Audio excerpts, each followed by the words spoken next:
You guys, happy hour is from 4 to 6. You got a good sarsaparilla? Sioux City sarsaparilla? Yeah, it's a good one. Miss Kennedy, would you get me a medium dry vodka martini? What address? Shaken, not stirred. Hold on. I'm not hearing it right. Hold on.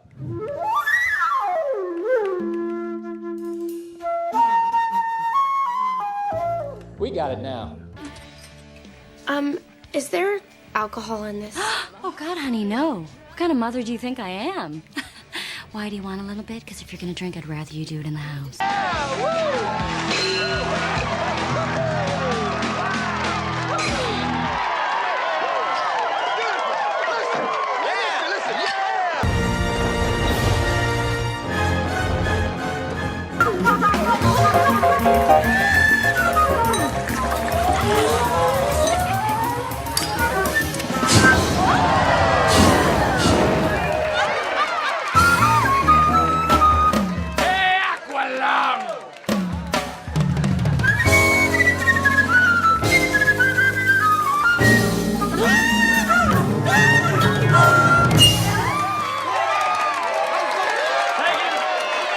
Make it Suntory time.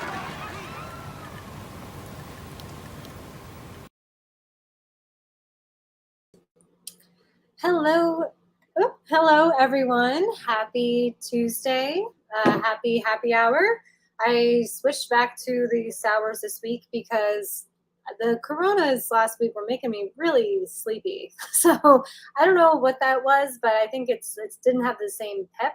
So we're back to this, the Victory Sour Monkey. Actually, you can see it better that way.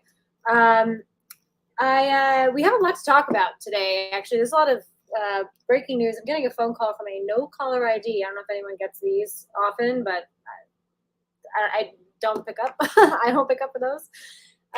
Anyway, so yeah, I saw Asteroid City this past weekend. My review for that is going to be out as soon as possible. I actually really enjoyed the movie, and I can't wait to talk about it. My guest today, Zane, will be joining at 5. Between 5 and 5:15. I am changing the format a little bit. It'll be me for the first 45 minutes instead of an hour, and then my guest will come on at 5. So yeah, because I tend to lose steam towards the end. So I figured that would be the best way to go about this. Breaking news, first of all. I don't know how you guys feel about this, but they did officially announce the casting of Clark Kent and Lois Lane in the James Gunn DC universe. So it's Rachel Brosnahan will be playing Lois Lane from, oh my gosh, we all know her, the Marvelous Mrs. Maisel. I really couldn't get into that show. I had a really hard time, but I know her from House of Cards. House of Cards is one of my favorite shows. And I think if it's one of those shows too, like if you've never seen it, I don't think it's ever like too late to start. Like I know there's like 5 or 6 seasons, so I get it why people wouldn't want to jump in now. But she was on there and she did a great job, and she did show that feistiness that we need in a Lois Lane. So I'm not totally upset about this choice. There was another actress that was pretty unknown that was up for this role as well. And I kind of thought she had a better look for it, but I totally get the Rachel Brosnahan aspect, and she kind of does remind me of the actress that played Lois Lane in the Christopher Reeves film. So, and then the person that he chose for Clark Kent, his name is David Cornsweet, and I did not see Pearl. I know I'm behind so much with that, but he's who they're choosing to play Clark Kent. I've seen photos of him, and he looks fine. He looks kind of just like a more rustic version of Henry Cavill. So I personally don't know his work. I'd love to hear what your thoughts are in the stream.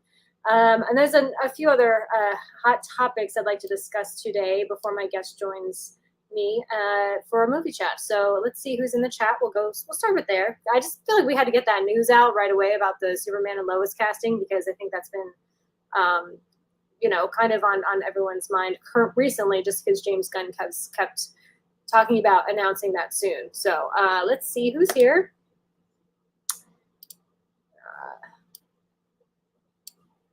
Oh my goodness, my computer is just acting so slow. Okay, here we are. Won't make this one. Best excuse, gonna not sit and watch Indiana Jones. Best excuse, gonna sit and watch Indiana Jones and Last Crusade and find out why YouTube keeps telling me it's the best indie film. It's been such a long time since I saw that one, so I can't agree or disagree at the moment, but I think it's probably enjoyable. It's definitely, I mean, the one that's only really critically hated was the one with Shia LaBeouf, I believe. So enjoy. I hope you have a great time. Thanks for at least for writing a comment. It's very nice of you. Hey everyone, what's up? Hey Drew, thanks for stopping by. Cheers everyone. I'm gonna, I feel like everything's a little delayed for me currently. I'm gonna try to just, yeah, I'm sorry. I'm forced quitting something off of my computer. My computer's like slowly dying, I feel like, which is not the best to do all this, YouTube stuff.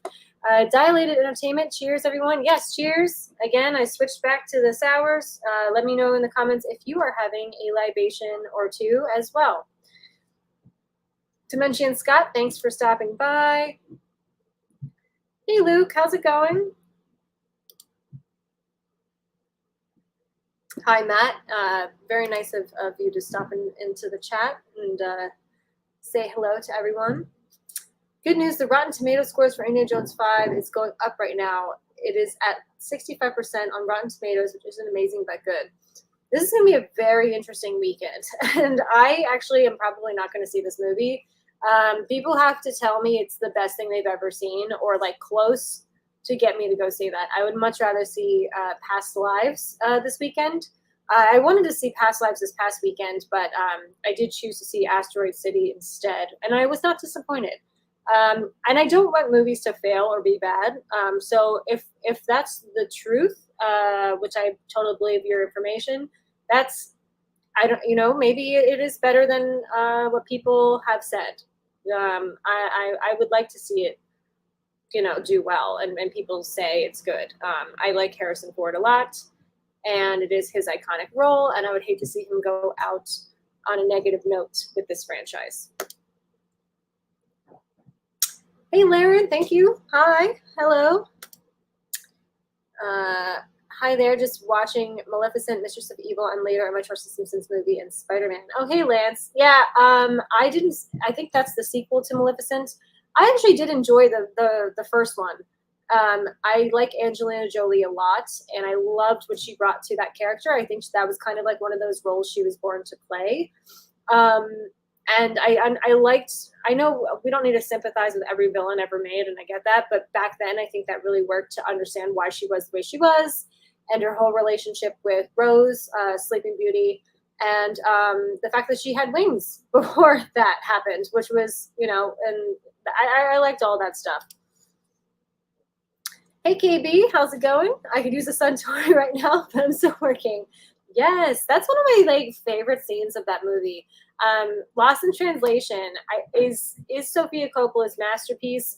And to be quite honest, I've been pretty disappointed with a lot of her films. I think the second film I like the most would be Marie Antoinette, which is definitely not a perfect movie at all, but I enjoyed it, and I liked Kirsten Dunst's performance, and I did like the soundtrack and making it like relatable as far as like that fun indie vibe with discussing the historical events of Marie Antoinette, but it was like a much more fun way. It was like kind of just like a look into the window in someone's life, and making it realistic, because Marie Antoinette was really like 16 and she was ruling France.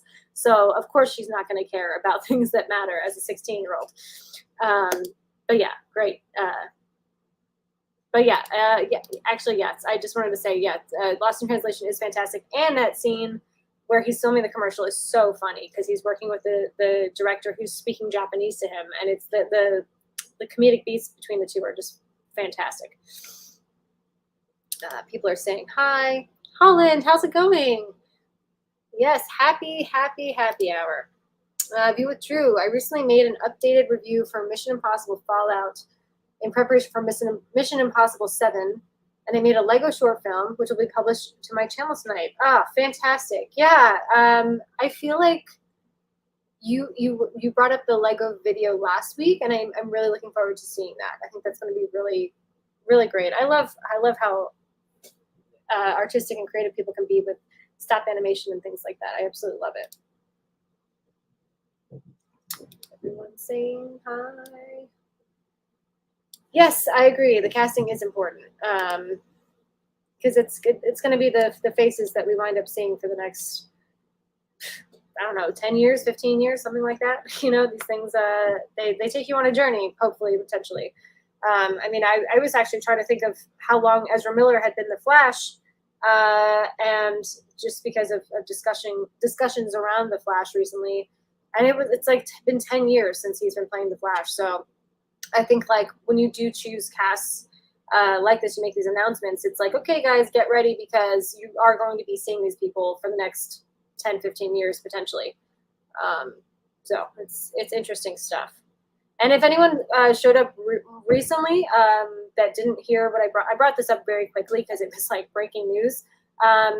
Both Rachel Brosnahan will be cast as Lois Lane, and David Cornsweet from the Pearl film. That's the only thing that rings a bell that I know him from, I believe. He will be the new Clark Kent Superman in the James Gunn universe. So let me know your thoughts on that. Awesome intro. Thank you for breaking the Superman news, both from House of Cards. Great show. Hawkeye. So he was on House of Cards. Okay. I think I need like a better look at him or know at least like the role he was, because I did watch all of that series. Cool. Yeah, because that's how I know Rachel Brosnahan from is House of Cards. And I thought she did an excellent job on that show. Positive feedback about No Hard Feelings. Hope I enjoy it. That looks fun and funny. Yeah, I've been hearing really good things too. I don't know if I'm going to wait for streaming or if I will see it in the theater. I don't really have much interest in seeing anything in the theater besides past lives till Barbie and Oppenheimer come out, I believe, unless I'm mistaken.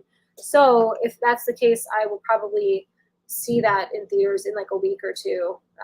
But next on my list would be past lives. And then that, absolutely. Here's a huge question. What do you think is the worst fifth installment in an action? That is that's a loaded question. I'm going to star this just in case I can't answer it in this time frame. The fifth, because even if you think about the Alien franchise that wound up having, was it Alien? No, I'm sorry, Terminator. I actually never saw the Christian Bale one. So, and I think I don't know if it was mixed reviews on that, positive reviews. And maybe that's just the fourth one. Fifth one? That's a doozy of a question. Well, you responded to your own question, so I'm going to see what you say. Die Hard 5 is the fifth one. Yeah, okay. I honestly don't even remember that one that well. I think the fourth one was with Jason Long, and I remember seeing that in theaters. I don't think I can even recall the fifth one, to be honest. So I'm going to take your word for it on that one, and if I think of something else, then I will chime in with that. I rewatched Moonrise Kingdom earlier this morning, and it holds up so well. Yes, Moonrise Kingdom is one of my favorites. Absolutely. I've said this many times on my channel. Darjeeling Limited is my favorite. Moonrise Kingdom is up there, and I think Asteroid City is going up there too. I'm telling you guys, I think Wes Anderson is back, and he's better than ever. I guess, yeah, I'll take a little, since you mentioned Moonrise Kingdom, I did want to talk about Asteroid City just briefly, but again, my review is coming out, and this is non-spoiler. I think we're going to be seeing a very interesting era of film and filmmakers and their personal challenges that they had during quarantine and COVID. It was so clear to me watching Asteroid City that we were viewing every insecurity, every existential crisis thoughts that Wes Anderson had during quarantine and COVID throughout this film. Beau's Afraid is another example of, that was always a short that Ari Aster had made prior, but I think the elevated, the anxiety and the paranoia and the quarantining aspect really shines through in a lot of these films. And I really think there's going to be a trend in historically looking back at cinema and film that you're going to see that COVID and quarantining and just sitting by your thoughts and analyzing your career, I think you're going to see a lot of interesting stuff come out from that time frame. And a lot of that stuff isn't even out yet. Asteroid City was announced in September of 2020, so that was 6 months of quarantining, and it just came out now. So I think we are just at the very beginning of seeing the aftermath of these creators, of what they developed during COVID and being in quarantine, and how that isolation affected their creativity and what they want to express. So I think this is going to be a very interesting time in film, and I'm really looking forward to putting my Asteroid City review out. But yeah, Moonrise Kingdom is awesome. That's Max. That's my boyfriend. He's at work. Thanks so much for stopping by and being supportive. He's incredibly supportive. So that's really fantastic. Thank you so much. Love, love, love Lost in Translation. And I've been getting hit with all the ads for Past Lives. Well, yeah, you're probably going to love Past Lives. I mean, I heard it's like a perfect movie. First of all, A24 puts out, I'd say 95% of the time, fantastic stuff. Yeah, I'm really looking forward to it. I really haven't heard anything negative. So yeah, I'm so glad you've seen Lost in Translation and enjoy it. Definitely deserved all of its accolades. Oh, yes, you did, Laren. And I did take French in high school, but my pronunciations are sometimes a little off when it comes to French. I'm not like the worst with French, but Duchesse de Bourgogne, I don't think that's even close, but we'll try. But yes, I will definitely try that. This is the thing. It's like the closest bodega that has these it's like literally right next to my apartment. So it's so easy to just grab this. And that's like the only sours they have. We do have some specialty craft beer places, pretty like relatively close, but my schedule just gets so jam packed. And like the last thing I think of is like, oh, I should get a specialty thing for my happy hour on Tuesday. And it's like, I will get there. Just, trying to hustle. It's hard. You gotta hustle it out. And sometimes choosing the best beer you can is not on the priority, but I love that recommendation. So thank you. I will remember that one. Cal L. Daly, thank you for stopping by. We were just talking about you, Cal L. Did you know that they cast you in the new movie? Can you recommend a good West? Yes. Okay. Do not do French Dispatch. Whatever you do, that is not the starter film for Wes Anderson. I would go with either Royal Tenenbaums, The Life Aquatic with Steve Zissou. I feel like might be a little too weird. I don't know. You might like that though, because Bill Murray's pretty prevalent in that movie. Again, my favorite is the Darjeeling Limited, and I think that's a pretty accessible film with having no prior experience with Wes Anderson. Fantastic Mr. Fox is his stop animation masterpiece. I enjoyed that much more than Isle of Dogs, but I would recommend that too if you're into that. Actually, he's doing a Roald Dahl movie next. It's the I forget. It's not The Curious Case. I think it's like The Curious Case of Benjamin Button, but it's like the something of Henry Sugar. And I remember reading that book as a kid. And I think it's going to be stop animation as well. I know he loves that medium, and we got to see a little bit of that medium actually shine through in Asteroid City. So yeah, I would say Moonrise Kingdom is also really accessible and not super out there. So I would say Moonrise Kingdom, Darjeeling Limited, Royal Tenenbaums. I think that would be good. Bottle Rocket, I think, has like less of that. It's a really good film, but it just has that like the less of his overly stylized look. So I think you could start with that one. You could just have a journey through Wes Anderson, start from the beginning and start with Bottle Rocket and just work your way up and then kind of go from there too. I don't know if I feel like I spent a really long time with this question and I hope I answered it properly. I don't know. I think I threw a bunch of, oh my God, Rushmore. Yes, KB. How could I forget Rushmore? Yes, that is actually probably also the most accessible movie with Bill Murray and Jason Schwartzman. I love that film. Thank you, KB. Perfect choice. Yeah, it's really good. The Legacy of the Lost Children. I don't know. I think after seeing Guardians of the Galaxy 3, I think I think it's in good hands. I personally feel. How do you feel about Westerns? So that's a tough one. I think I like neo-Westerns more than traditional Westerns. I remember in college for my film class, I had to watch The Searchers, and I did enjoy that. I think that's one of the genres that I really need to expose myself to more. I have just a hard time getting into them. So I will tell you, I loved Hell or High Water, and I guess I would consider that a neo-Western. Absolutely love that movie. So I know that I'm not like anti-Westerns. It's just I just need to just force myself to watch more. I think that's really what it is at the end of the day. Because they're never like my biggest draw. Like, oh, I have to see that or something. What are some of your biggest guilty pleasure movies? I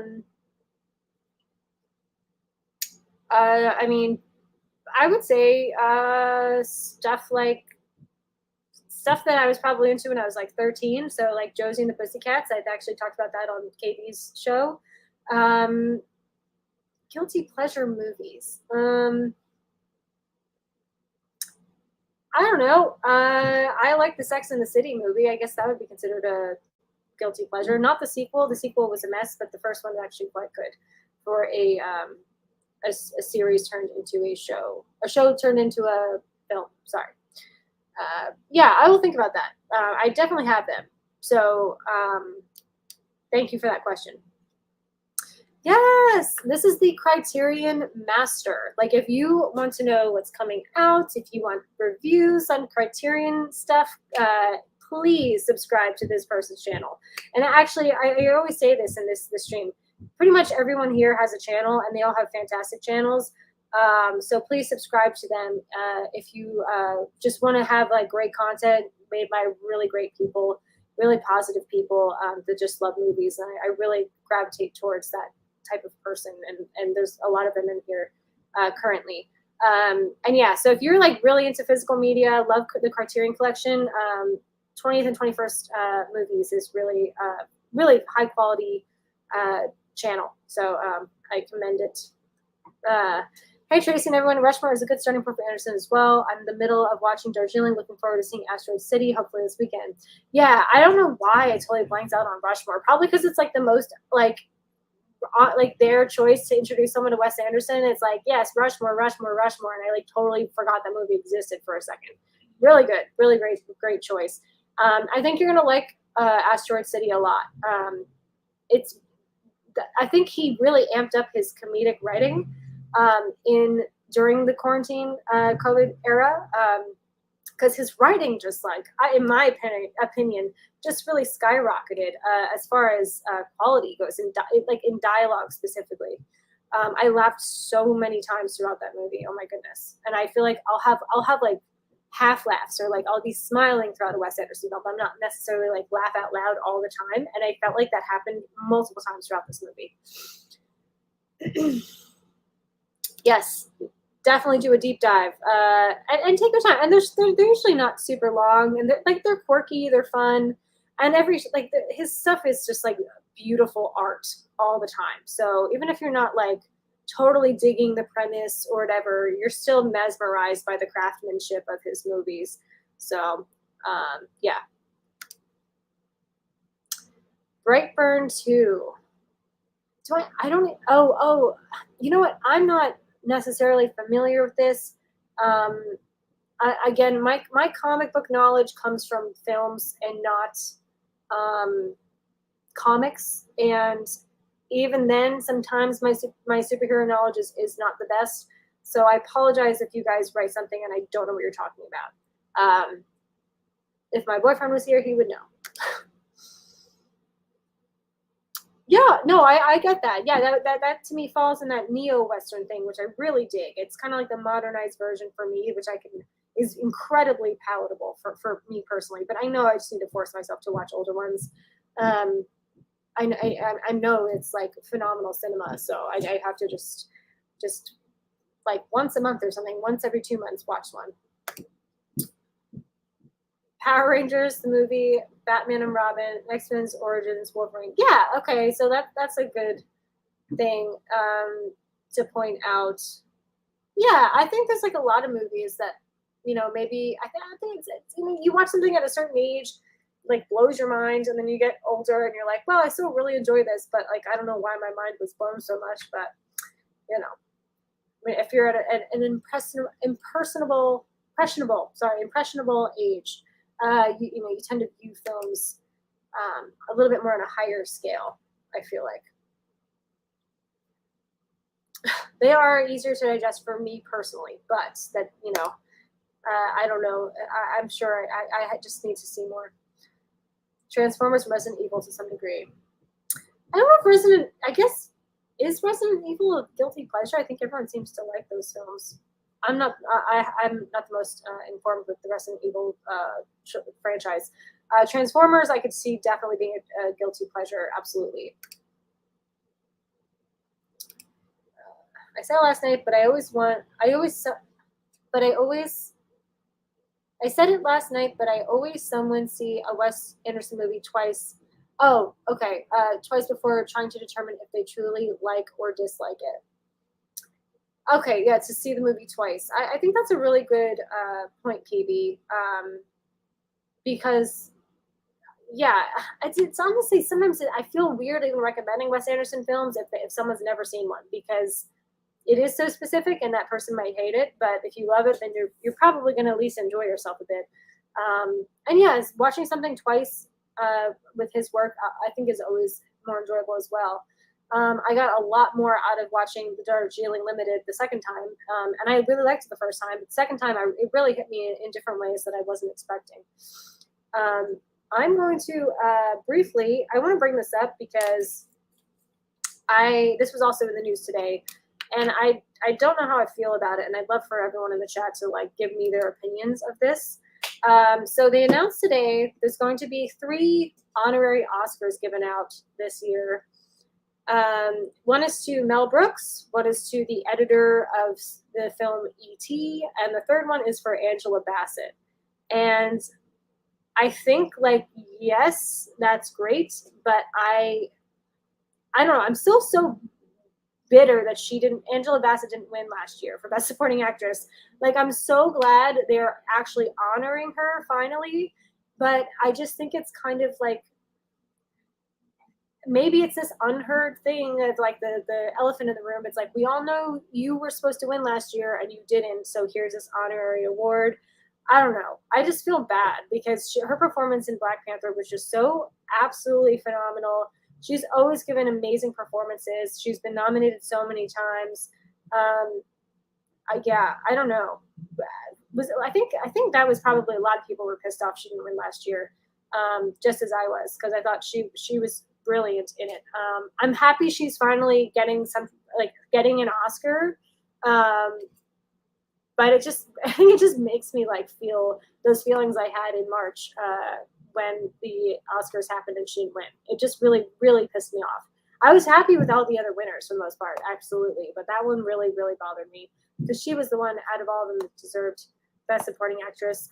Even Carrie Condon or I believe Stephanie Hsu is her name from Everything Everywhere All at Once. I think they all were far more worthy of the award before Jamie Lee Curtis was. But, it's her parents never won Oscars. This was her opportunity for her family legacy. That's definitely why they did that. But it really, really bothered me. So I don't know if it bothers you. I am happy that Angela Bassett is finally being recognized. But also, who's to say like her career? Like, I feel like when they give these awards out, it's kind of like your career's like over. Like Mel Brooks is 92, so to me that like makes sense. But like, what if she did another movie like next year where she was nominated again? And it's like, oh well, we already gave you an honorary one, so guess you don't need to be nominated. I don't know. It's very complicated. You know, I think a lot of things they've been doing with the Oscars last year specifically, in general, was much better. Like the whole awards show last year was much better. Definitely reminded me of like that 1990s era of early 2000s Oscars awards ceremonies. But this specific thing just kind of bothers me a lot. Because yeah, I don't know. I guess you can't control though how people vote, and that's what it is at the end of the day. So at least they're giving her one. But again, I don't think her career's over. Like, I think she's still doing stuff, and I don't think she necessarily wants to stop or retire anytime soon. So I don't know. Maybe they'll still give her a chance as well. You know, I would love to see that because she's a phenomenal actress. Okay. Brightburn is basically if Superman was evil. Check it out. Yeah. So is that similar to the Red Sun? Because isn't it one where he's like on the German side or Russian side? It's one of those. But yeah, Russian side. Everyone in the chat will hate me for saying this, but I like Mark Ruffalo as Hulk. I actually prefer Edward Norton as Hulk. Ruffalo's always good, but the writing has been horrible in She-Hulk. I mean, first of all, Edward Norton in anything is incredible. So I like Mark Ruffalo as well. If I had to choose who the better actor is, I would say Edward Norton. So that doesn't surprise me. I like both of them as the Hulk, but a lot of people, I think, really are on the same page as you, Drew.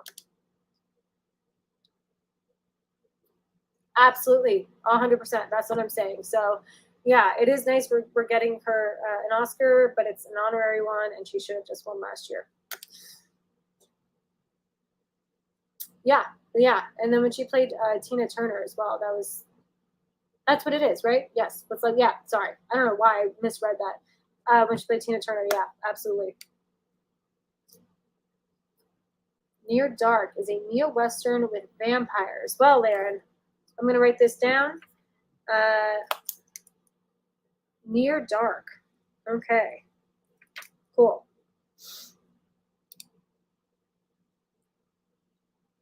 Jamie Lee Curtis. I mean, I get it. Like, she's a really likable person, so I understand where you're coming from. But definitely comparing all the performances, it was the weakest one, I would say.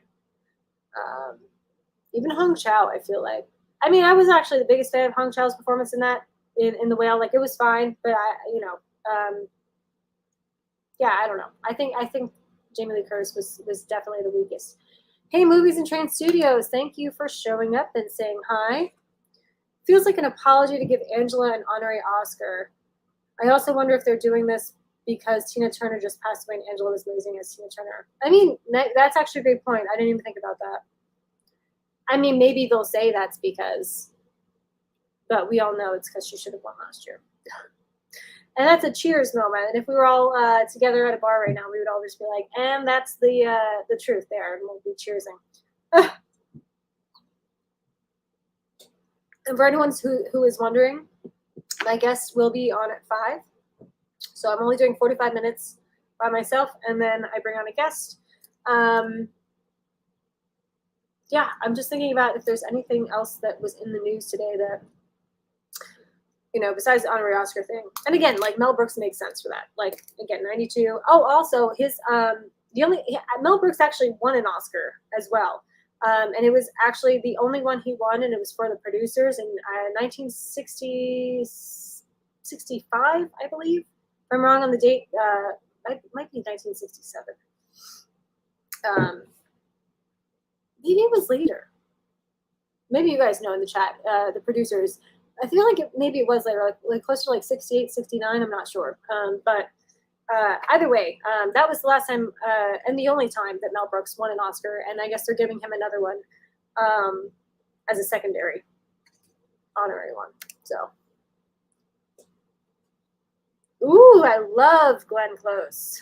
I know, that's one of those actors that just, you know, the year that their movies come out, there's a lot of competition, and that's happened probably more times than we realize. You know, there's some people that were like nominated, 5, 6, 7 times and they never win. Look how long it took for Leonardo DiCaprio to get an Oscar. And I apologize that there's like weird noises. They're doing construction upstairs. They keep renovating every apartment in my building. And so there's constant, construction work. And I don't know how much of that the mic picks up. So yeah. But yeah, I love her. And Fatal Attraction is one of my favorite films of all time.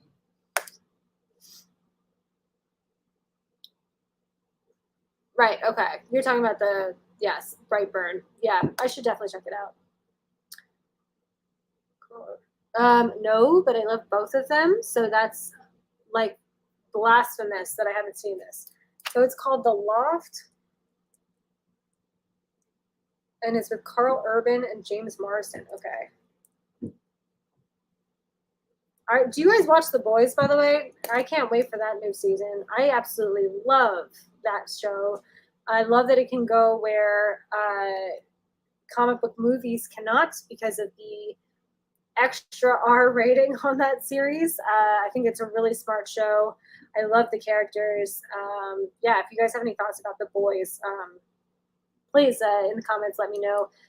But yeah, I will definitely check this one out, The Loft, because I really like James Marsden too. I think he's a very underrated actor. Oh, okay, it was 1967. Okay, yeah, so he won in 1967, and now he's getting a second Oscar. Yes, I did. We actually were talking about this earlier, and I have not seen Pearl, so I did not know who David Cornsweet is.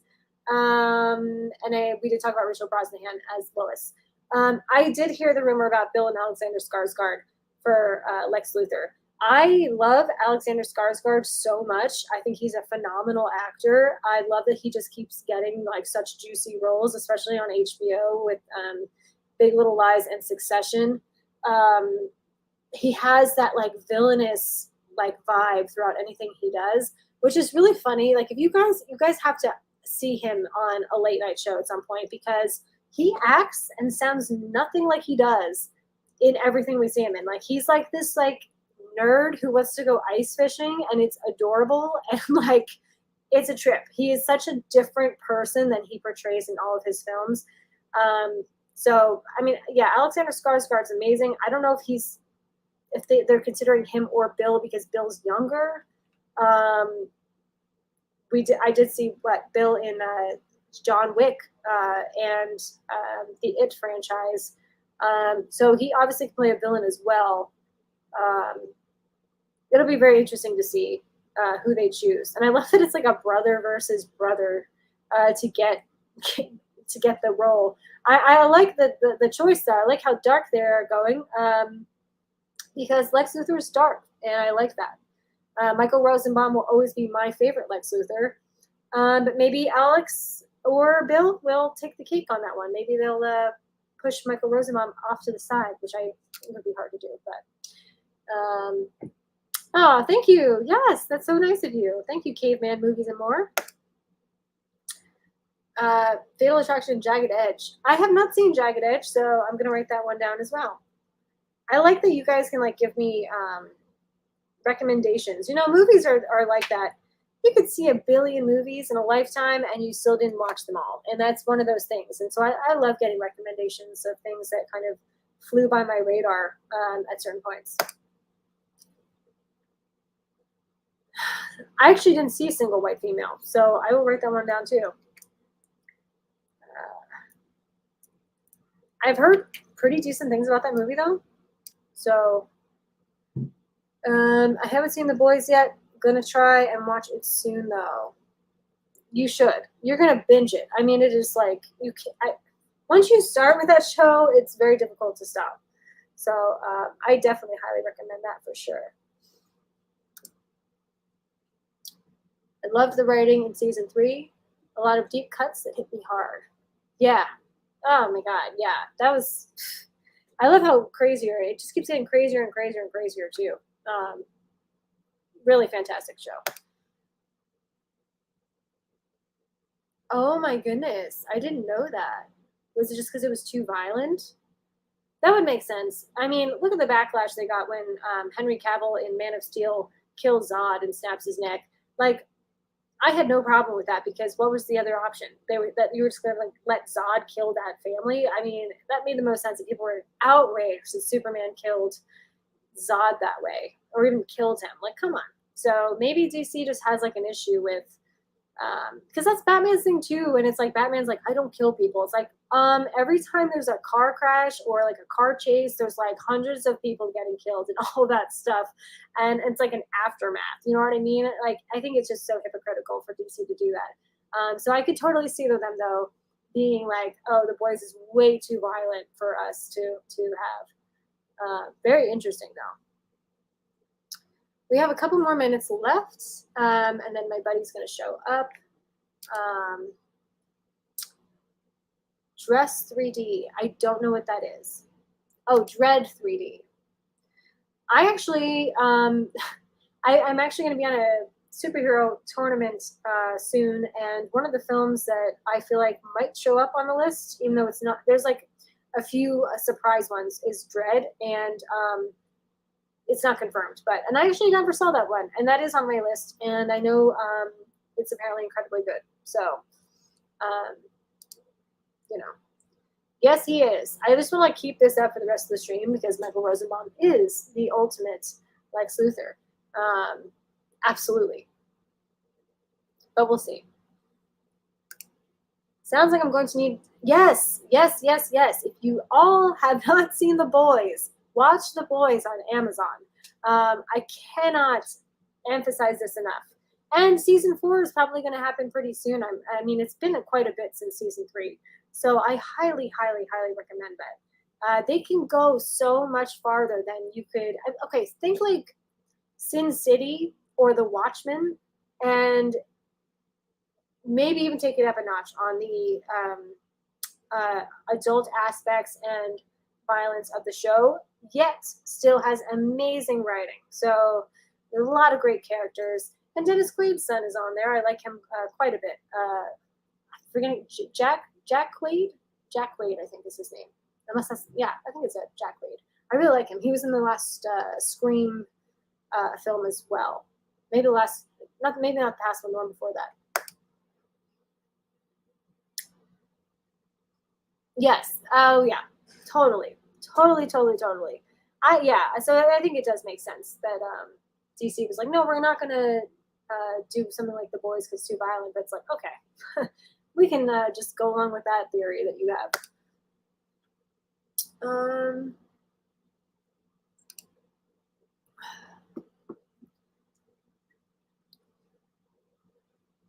Do you have a franchise where you can rank the films? I mean, if I wanted to quickly do John Wick, I would say, if we go from top to bottom, so like favorite to least favorite, John Wick 4, John Wick 1, John Wick 2, John Wick 3. But that's just really just trying to off the top of my head there. And John Wick 1 and 4, I think, are very tied, in my opinion. So they're just so perfect for different reasons.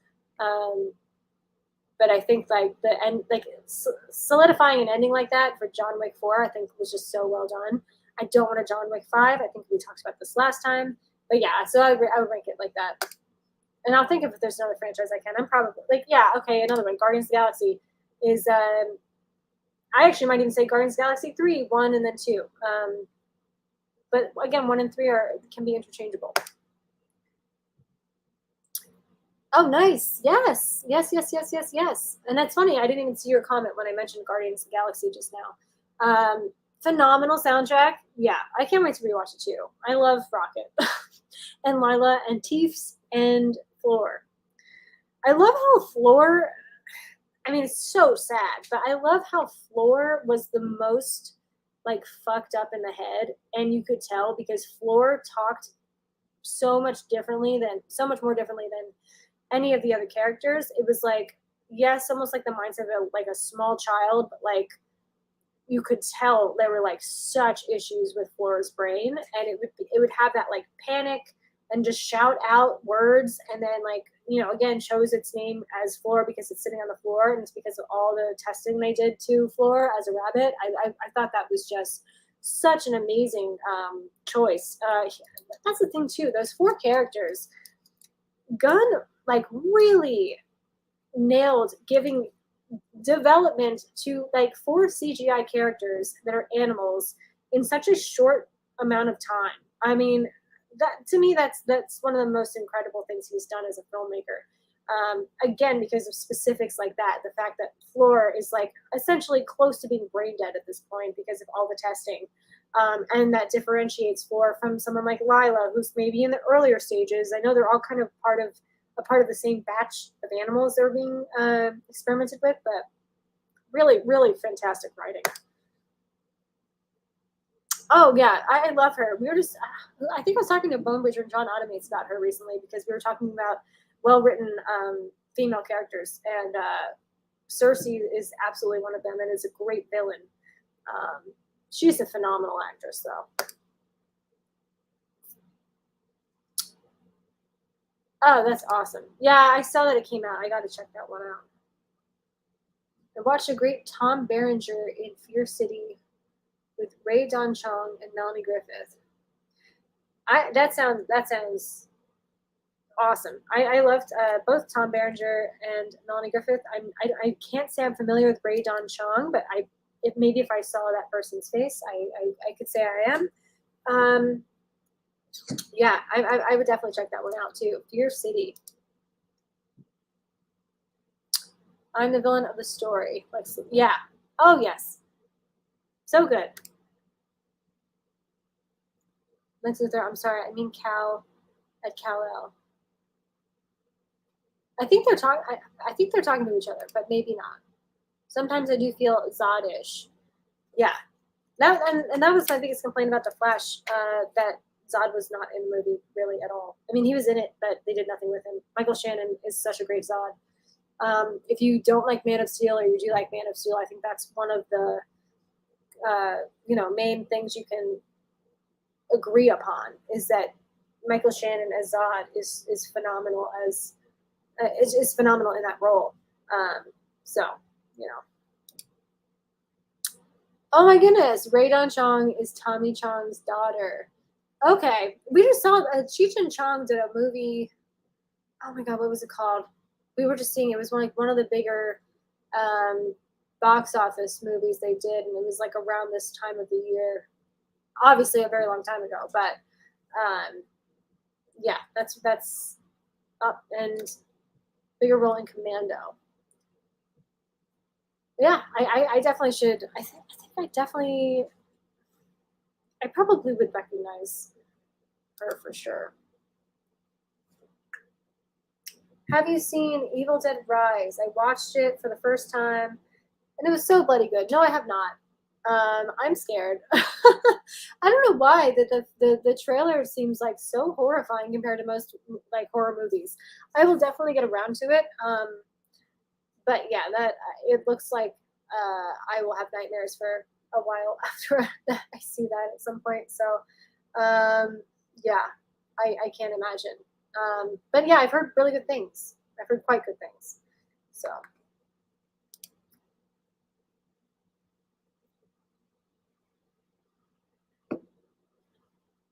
Let's see here. And what are you guys looking forward to seeing? Are you guys going to do the double feature with Barbie and Oppenheimer? Are you guys going to see Indiana Jones next weekend? Because I just don't think I'm going to see Indiana Jones.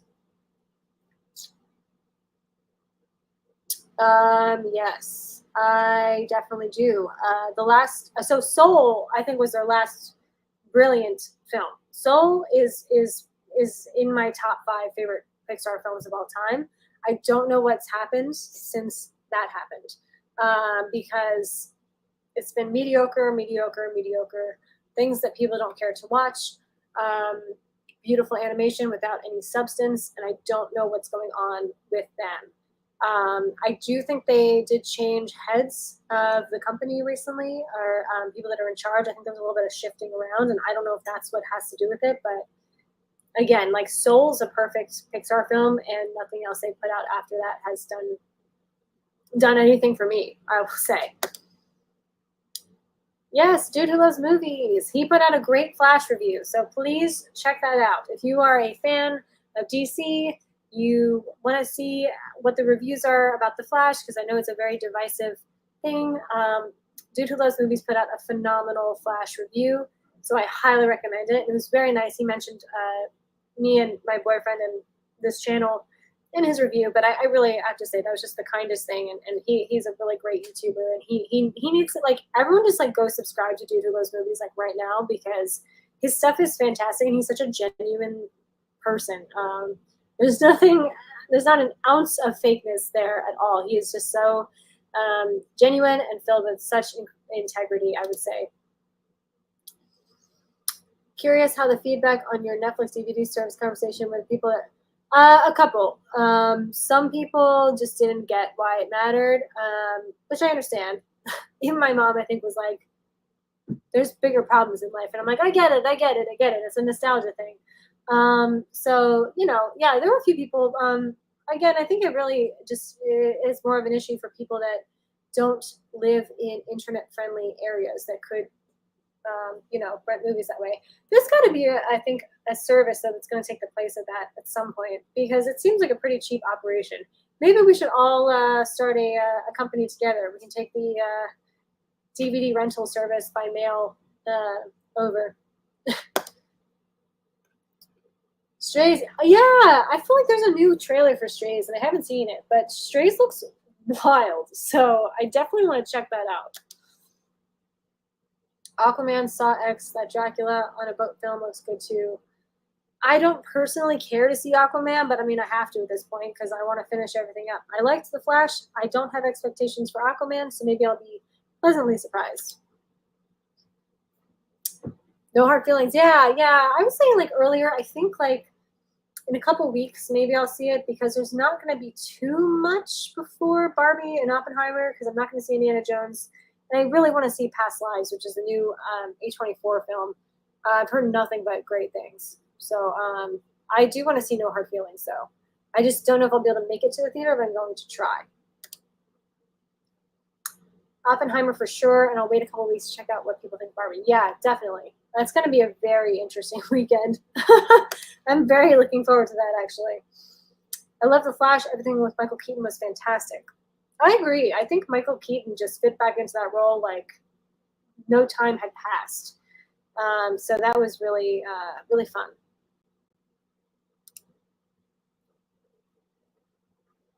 I heard your Batman. Yes. Yeah, Cody did an entire Batman impression at the beginning of his review, and it was very, very enjoyable. I loved it. He had a great costume. We're looking forward to Mission Impossible Dead Reckoning Part 1. You know what? That's the only movie making $1 billion this summer, in my opinion, and I will absolutely see it just because of the filmmaking alone. As far as Tom Cruise's stunts and the epicness of what he tries to do, I'm not like the biggest Tom Cruise fan at all. I really liked his stuff in the 80s and 90s. But I have to give him so much credit for what he tries to do with his films, and really pushing it every time. And he just has no fear of anything. It is so clear. So that entire promotional video for this film, when it's like he's on top of a plane. I think I talked about this last time too, because it's just so wild. You have to check this out if you haven't seen it. Just him on top of a plane, telling everyone to like see his movie, and he's like high up in the air, and he's just standing on top of it, and the director's like, hey, let's start filming. We're gonna start filming in 5 minutes or whatever. And he's like, okay, and then he hops into the plane and then flies off, and it's just, yeah, you have to at least respect that man for what he's willing to do for cinema.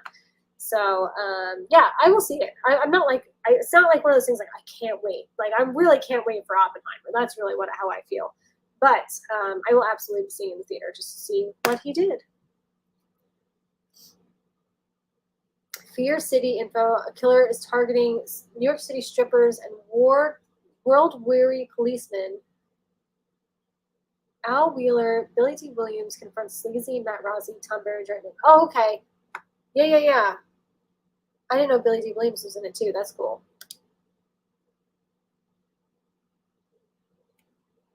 Yay! Yes. You guys will hit it off. He's a really nice guy. They're both actually Movies and Train Studios is a very nice person as well. You guys will absolutely hit it off. I haven't been to the movie theater since Guy Ritchie's The Gentleman 2019. Wow. I would love to know why. I know some people are just not into going to see movies in the theater, and they just really prefer to watch films at home. So I totally understand that. There are a lot of people like that. So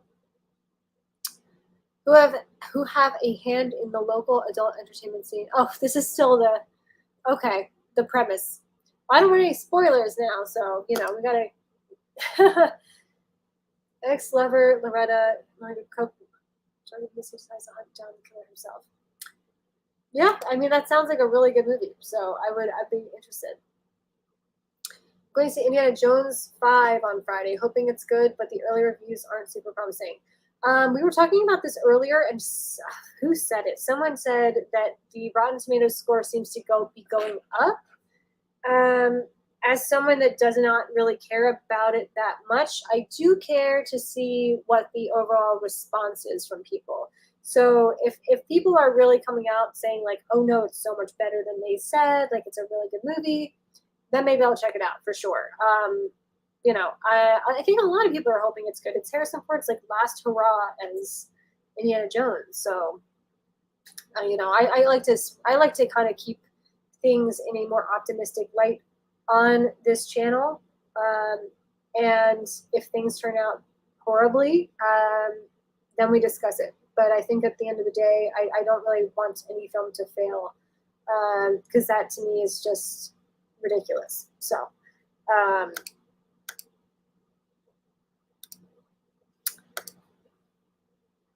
never seen a Mission Impossible. I think I've seen like 2, to be honest. I really don't. I'm not like a huge Mission Impossible fan. But I will say that theme song is one of the best theme songs for a character ever made. As soon as you hear it, you're like, oh, Mission Impossible, here we go. And I actually loved seeing that. Hearing that again in the Mission Impossible trailer got me actually really excited to see the film. Even though I'm not that excited, but it did really get me pumped for it. I saw that Tom Cruise delayed the premiere of the movie by an hour because he wanted to make sure he met and talked to everyone outside. Wow. Yeah, I've heard he's like very into doing those things. So I don't know if it's because he needs to do extra because of his Scientology reputation, and he kind of needs to get the public to always be on his side because we all know about Scientology. So, but yeah, he seems like a nice guy. Franco Walker, nice to see you again, sir. Hello, Tracy. I keep missing your streams. Oh, that's okay. I'm actually going to check on my guest really quick. Cool. We still have time before he shows up, but I just wanted to make sure there weren't any issues I needed to address. There's no need to apologize. Like, literally. You showed up, you said hi. Like, that's so nice. So don't even question any of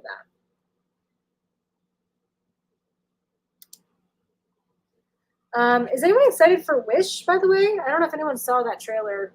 It's been out for quite a bit, but I think it looks like very reminiscent of the Renaissance era of Disney, and I think that could actually be a surprise hit in November. There's not a lot of other things I feel like that are meant for children specifically, unless I'm wrong, besides Aquaman. So I'd love to hear your thoughts on that. And what you're looking forward to. anything you've watched really recently too? I mean, I know Zane is hopping on any moment, so.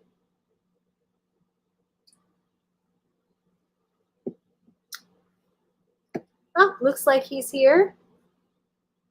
Oh, fantastic. So I'm going to play a little intro, and we'll see how Zane is doing in a moment.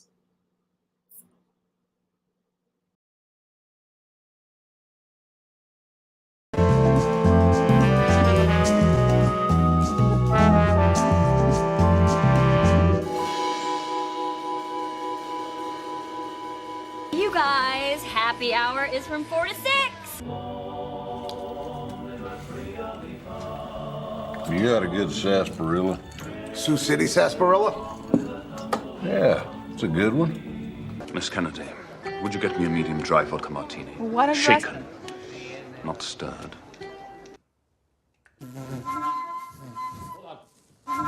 I'm not hearing it right. Hold on.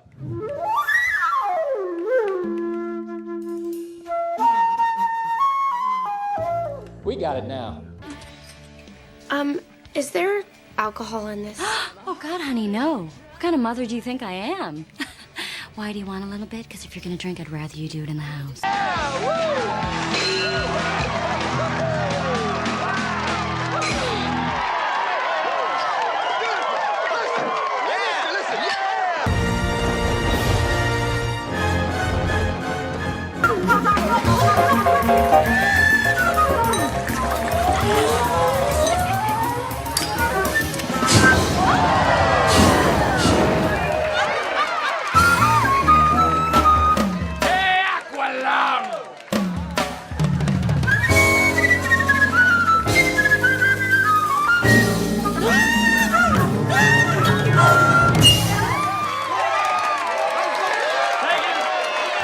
Make it Suntory time. And now we get to welcome my good friend Zane. Very nice to have you here. Oh my How's goodness! it going? Sorry, I was talking and didn't realize my mic was off. I just want to introduce Zane. I'm so happy to have him here. He is, I would say, a jack of all trades, and he is a phenomenal photographer. He does so many incredible things. I'm so happy to have him here. Such an artist. I'd love you to tell the chat a little bit about what you do and who you are and how amazing and cool you are. So Thank you. I appreciate you having me here. So a little bit about myself is that I've been a filmmaker since 2015, and I've been doing photography since 2013. But like my main passion is just like making films and documentaries. So like when you told me that you had a podcast on like talking about films, like I literally watched like at least bare minimum 9 films a week, which is wow. ridiculous. But it's like I enjoy it. That's like my fun time.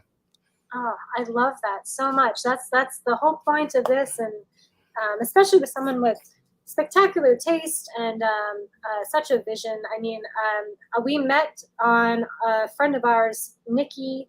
Nikki Evans. She is an author, and she wanted to do a book trailer Right.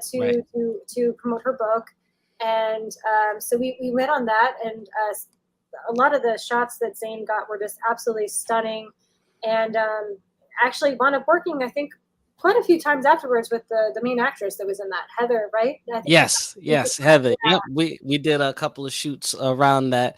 It was great just to bring like the book to life, and you did a great job with the trailer and whatnot. I was waiting for you to do like a whole feature film.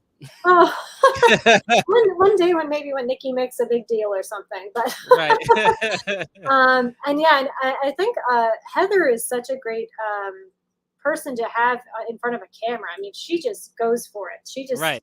yeah. So I mean, her Instagram is really fascinating to see all of the photo shoots she's in, because she just creates these characters, and she did some amazing work for you. So I want to start off, I guess, by asking you.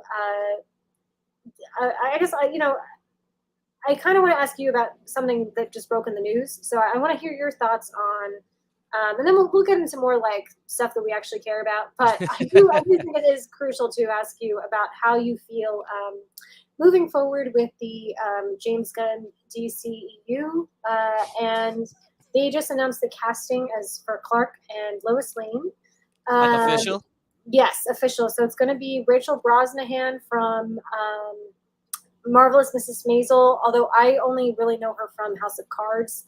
And then I didn't see Pearl. I know I'm behind. I'm sure you did. But the kid from that David Cornsweet, he will be playing Clark Kent. So I don't know how your thoughts are on those choices.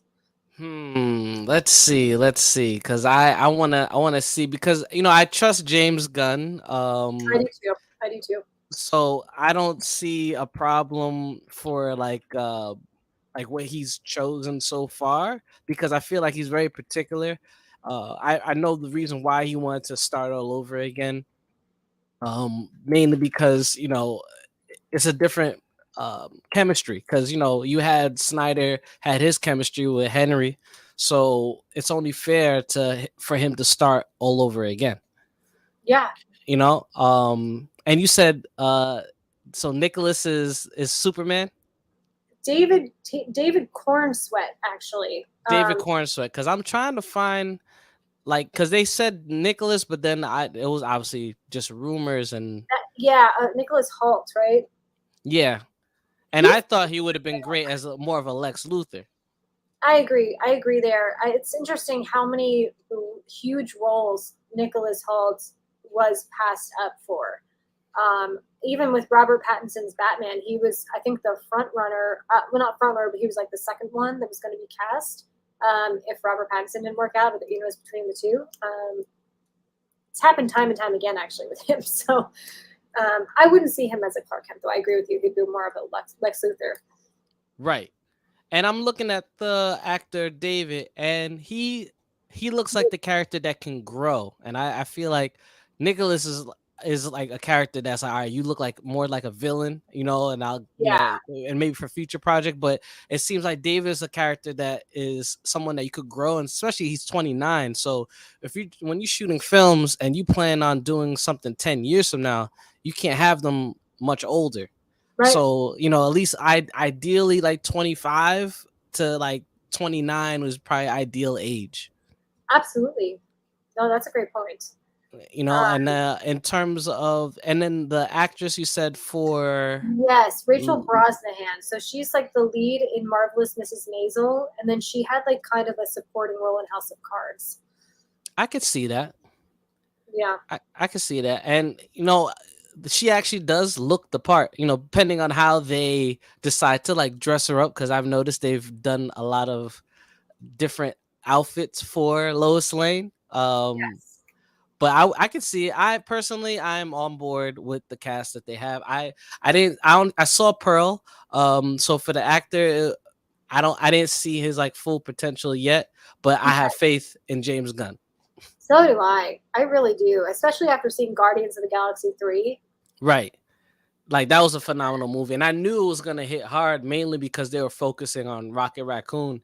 And like a few years ago, I was there for the screening trailer for the first movie, and everybody's main focus was can we add more Rocket Raccoon in the trailer?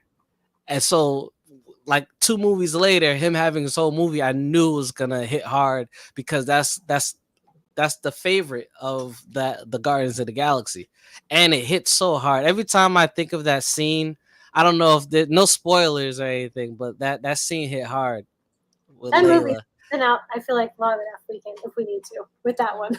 Oh, so I can just let the clip out. Yeah, so when that scene where he was hugging her and they finally escaped and then she got shot, that hit so hard, because it was just like, now we understand how he is, because he had a little bit of like innocence, but then ever since he had lost her, it was just like, now he has this disgruntled edge against like just humans in general, or anybody who's just craving power.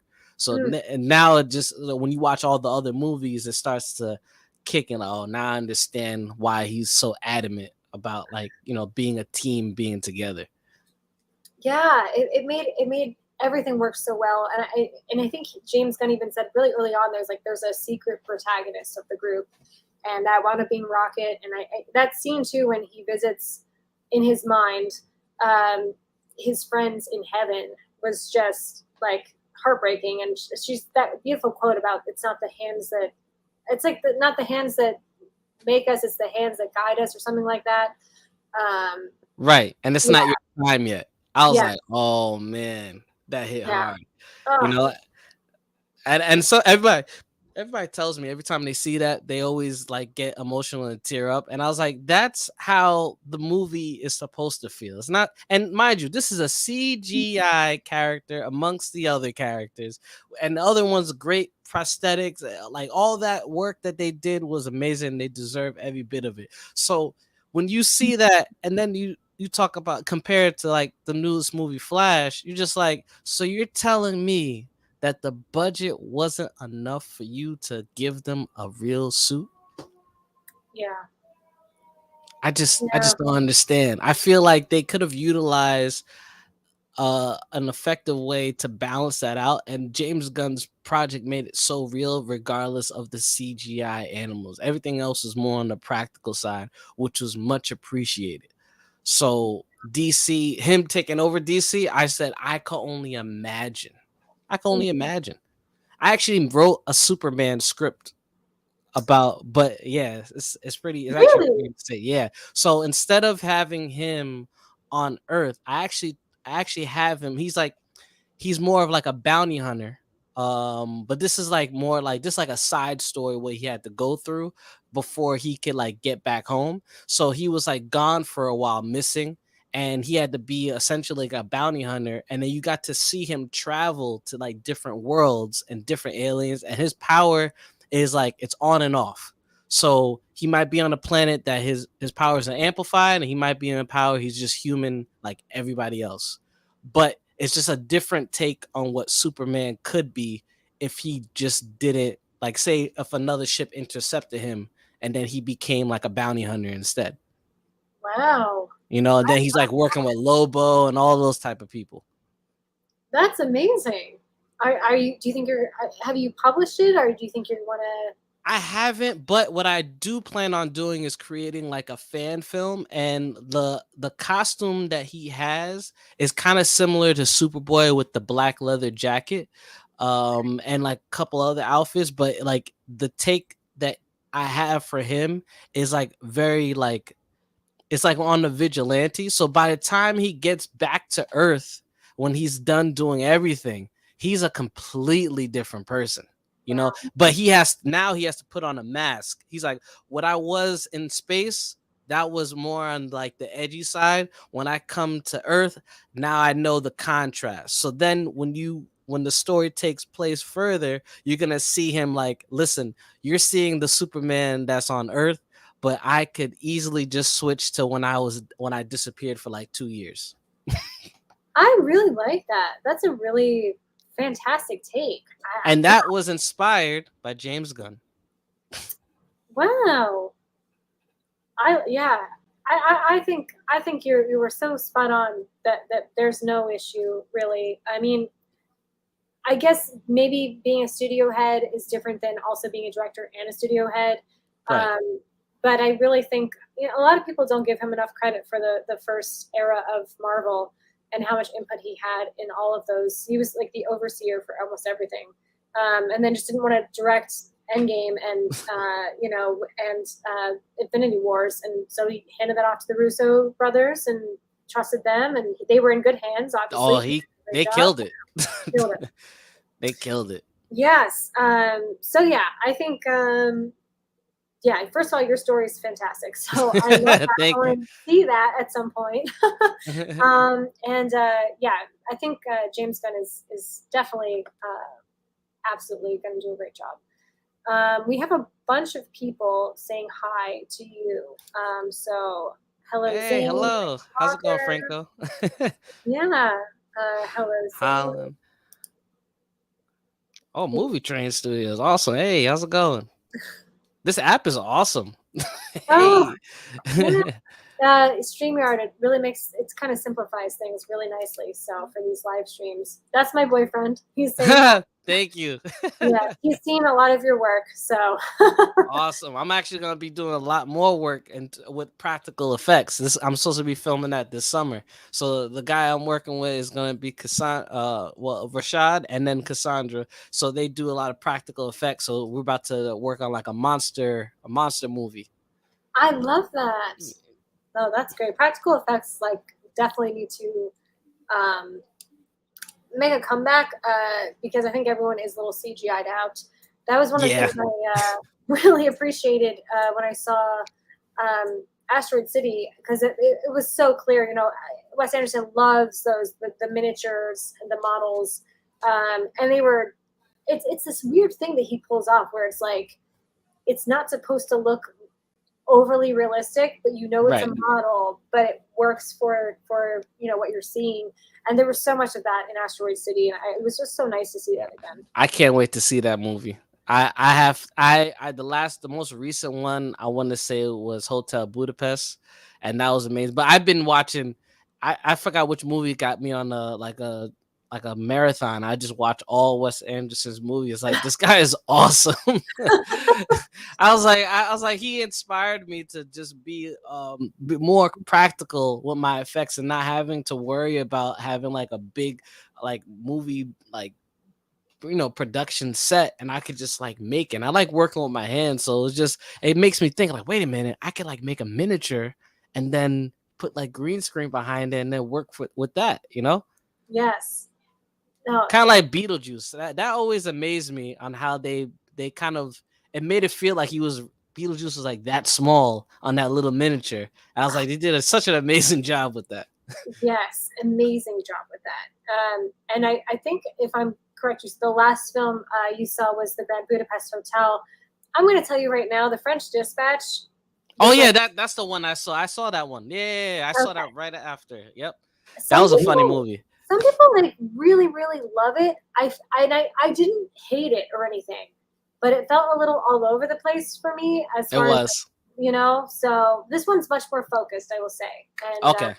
and I was saying to the chat earlier on that this one you can tell he wrote it during COVID, and I felt that during like watching it, and then I searched it, and it was the project was announced in September of 2020, so that's like 6 months of being in COVID and quarantine, and Right. it was a very like existential crisisy, introspective type of script. I feel. Right. But the writing, I think his comedic writing, which has always been there, but it was really at the forefront of this one in a really good way. And I think he kind of like, I don't know, just kind of amped everything up. Like So he stepped it up more than what he already has out. yes, absolutely. So I can't once you see that movie, I can't wait to discuss it. Oh yeah, I can't wait for that one. I'm supposed to be hopefully seeing it this week. Oh, fantastic! And actually, the Yeah. box office was pretty good for him. I think this was his highest opening number for a weekend. Oh wow. And he made it for 25 million, which puts a lot of things into perspective. Right. Especially since like, like some people would put that much money into like a horror movie. But because he has like the miniatures and the sets and whatnot, like you could bring that down, and then I guess the rest is allocated to the actors for the movie. But sometimes, like you think about it, he has always dynamic actors, and I feel like they just say, "Hey, I would just love to be a part of this film. You could pay me whatever you deem necessary, and we worry about like the royalties after." But like, I feel like they're just happy to be there. They are. And I will tell you, it was refreshing to see Tom Hanks in this because he was very good in the film. And I was, after seeing Elvis, his performance in Elvis was terrifying to me. So it was nice to see like Tom Hanks be like an amazing actor, like he actually is, in something like this. So Right. very refreshing. Yes. I'm just going to get back to the comments really quick. I'm pretty sure Nicholas Hoult was a frontrunner for a while as Lex Luthor. Yes. Yes, he was. And I now it's actually Zane, I don't know if you heard this either. This is all stuff that just came out like 45 minutes to 2 hours ago. James Gunn is saying that the front runners now for Lex Luthor are Alexander Skarsgård and Bill Skarsgård, the two brothers.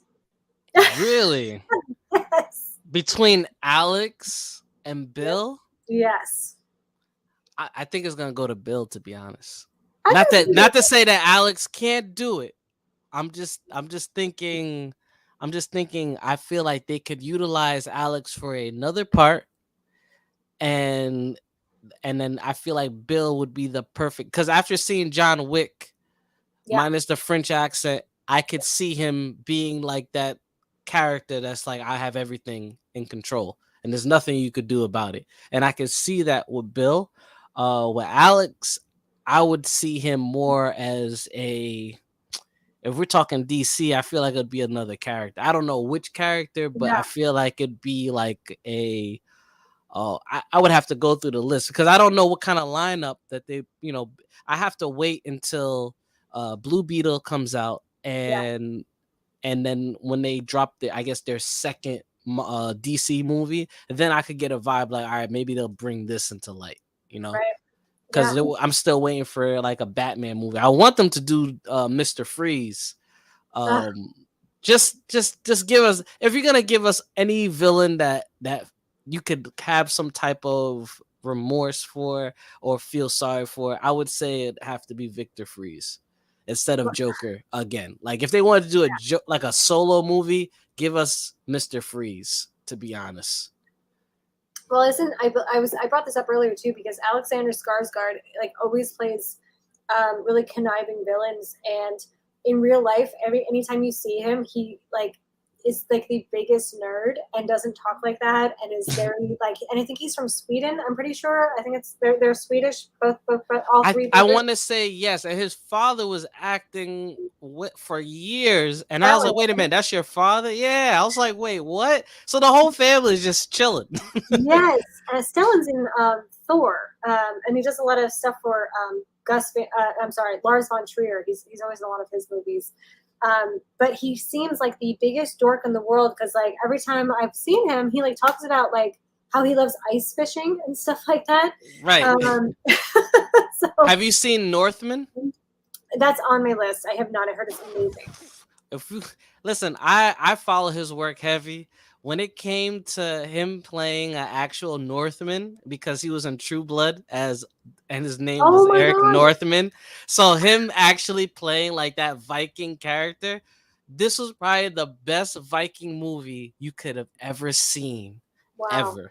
Like from beginning to end. And mind you, I'm not like long piece movies and whatnot is usually taxing, but the way they did this from beginning to end, you like this it was like the greatest non-comic book comic movie that you could possibly see that was like epic. But I feel like people they overlooked it because it's like a basic Viking. Oh no, this got so dark and twisted. It felt like it was leading into like a very like you thought it was like a comic book world. That's how they were going with it. But everything was practical. Wow. Was that Robert Eggers? I'm not too sure because when it came out, I was saying to myself like this movie was ahead of its time. Yeah. Northman. Let's see. This is 2022. Robert Eggers. Yep.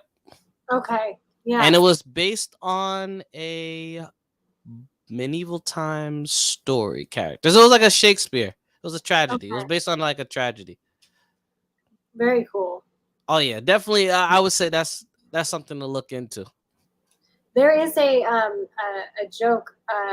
It was in reality, but there were movie posters all put out around New York for The Northman, and they forgot to put the title of the movie.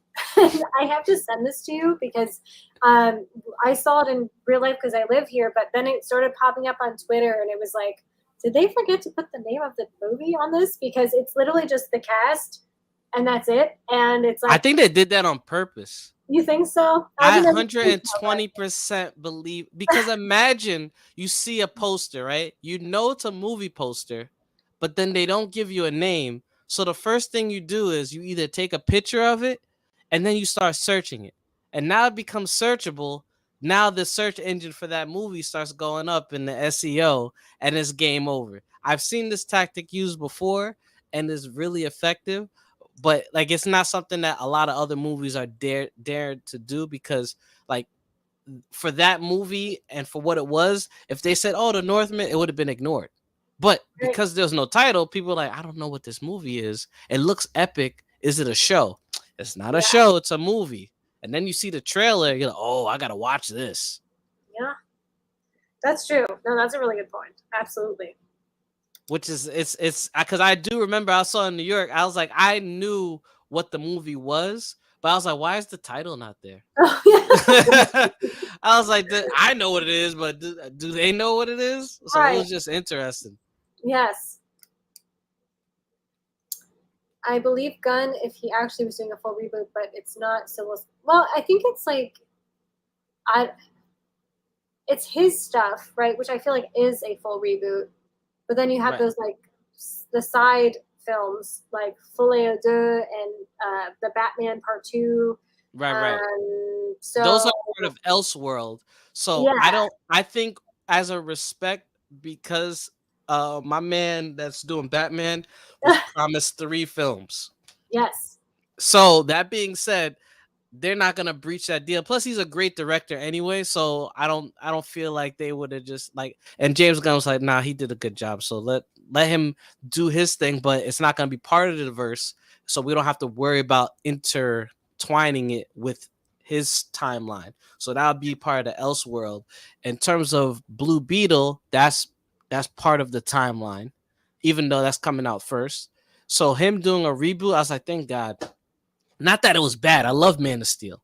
It's just that I feel like the Zack Snyder didn't get a chance to do what he needed to do. no, James Gunn is now he doesn't have to worry about the execs telling him what to do and how to film everything. So now he's like, I could film it with full vision and respect to the comic book material and then give people what they want. Simple as that. I think you expressed that so perfectly. I really agree with you about Zack Snyder. I think online currently, there's clearly a huge anti-Snyderverse demographic. I was not a fan of Batman versus Superman. I absolutely loved Man of Steel. I appreciated Batman versus Superman more when I saw the director's cut. I thought it worked a lot better. But I think that, I think the story is like Man of Steel came out, and then Zack Snyder was going to essentially do Man of Steel 2. Right. And then the studios were like, but we're going to do Batman versus Superman. And it's like, So whose fault okay. is that? Whose fault is that? It's not Right. Zach. No, it wasn't. And I think that that's kind of, maybe that might have been the start of all the problems. And then obviously the Joss Whedon cut of his film, which was Oh my. Let me tell you something. I went to California. I was doing like a podcast out there, and that was when they dropped Justice League, the uncut version. I sat there and it released at like 2 o'clock in the morning because they need to make sure on the East Coast that it was at the same time. So I waited. I sat through 3 hours and I was so angry. I was ready to sue Warner Brothers and Josh Whedon together. The the the injustice that they did for that movie was astronomically wrong. How on earth, like that was a whole movie that I didn't see, especially with Cyborg, especially from beginning to end. All those little corny things that they had with the Flash and Wonder Woman, all that stuff. I was just like, so you're telling me I had to mentally erase the old movie, and now this is the movie that people are saying, oh, like I wish this was in theaters. It should have been. If that was the first movie, then James Gunn wouldn't have to come in. He wouldn't have to come in. Yeah. But because of that, no problem. No problem. Zach is on to other projects that like I can't wait for a Rebel Moon to come out. So he has other cool stuff that he's working on. And James Gunn is I feel like it's gonna be the same effect, except he's just not gonna be bothered by the nonsense. And that's pretty much it. Because you can't have a movie like Superman and then my man's ready to drop two and try to do it organically. And then they say, hey, it'd be a good idea if we just threw Batman in there.